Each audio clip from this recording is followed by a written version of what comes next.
वचन को डाला था, पहला सामुएल 2:7 की यहोवा निर्धन करता और धनी भी बनाता है, वही नीचा करता और वही ऊंचा भी करता है। हालेलुया। परमेश्वर के हाथ में सब कुछ है।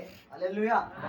वो जो चाहे हमारे बीच में कर सकता है। उसके सामने कोई काम असंभव नहीं है। हालेलुया। इसलिए हम यदि आज गरीबी में है तो वो ये न सोचे कि मैं गरीब हूँ। ये हमें विश्वास रखना, हमें विश्वास करना, एक दिन वो हमको गरीबी में से बाहर निकालेगा। हालेलुया।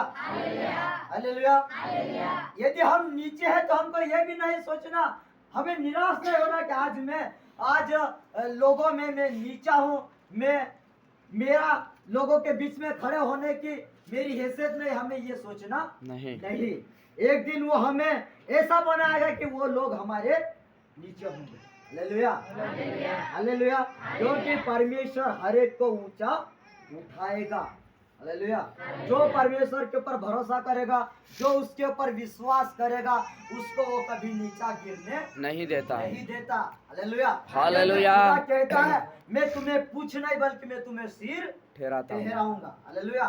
मैं तुम्हें नीचा नहीं बल्कि मैं तुम्हें ऊंचा उठाऊंगा। हालेलुया।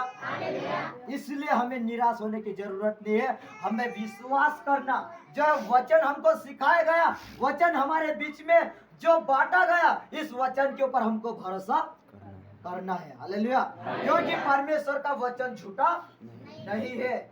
संसार की बातें झूठी हो सकती है, हमारे परिवार की वाणी झूठी हो सकती है, हमारे भाई बहन के शब्द झूठे हो सकते हैं, लेकिन हमारे खुदा का शब्द कभी झूठा नहीं हो सकता, क्योंकि उसकी एक एक बातें पूरी होती है। हालेलुया। बाइबिल में लिखी एक भी बातें झूठी नहीं है। हालेलुया। क्योंकि ये बातें पवित्र वाणी के द्वारा लिखी गई, पवित्र आत्मा के द्वारा लिखी गई, ये बातें कभी झूठी नहीं हो सकती। हालेलुया। हालेलुया। इसलिए हमें प्रभु में निरंतर आनंदित होना, प्रभु में हमें लगे रहना है। हालेलुया। हमें संसार के ऊपर ज्यादा ध्यान नहीं देना, संसार की बातों में मन नहीं लगाना, हमें मन लगाना है तो हमारे प्रभु की बातों में मन लगाना है। यस, तालियां परमेश्वर की बातों के लिए। हालेलुया। क्योंकि प्रभु में मन लगाना ही हमारे लिए उत्तम होगा। हालेलुया। संसार में मन लगाना एक दिन नाश की ओर जाएंगे। हालेलुया।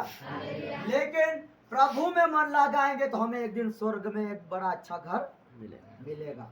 हालेलुया। इसलिए हमें अपने आप को चलाना है कहाँ, किधर? हमारे पास में दो रास्ते हैं। हालेलुया।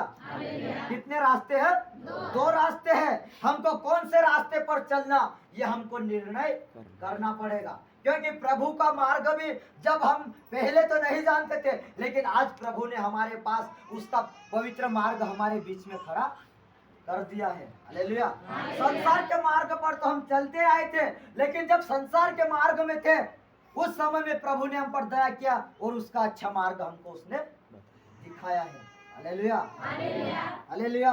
तो हमारे पास आज दो रास्ते हैं, हमें कौन से रास्ते पर चलना है? हालेलुया। अच्छे रास्ते पर चलना है कि बुरे रास्ते पर? हमें अच्छे रास्ते पर चलना है। हालेलुया। यदि खराब रास्ते पर चलेंगे तो हमें आगे जाकर कांटे मुड़े ये पाएंगे। हालेलुया। वहां पर हमको ठोकरें भी लगेगी, कांटे भी मुड़ेंगे, उतार चढ़ाव भी वहां चलेगा। हालेलुया। लेकिन जब हम हमारे प्रभु के मार्ग में चलेंगे तो हमें आनंद ही आनंद यस मिलेगा। यस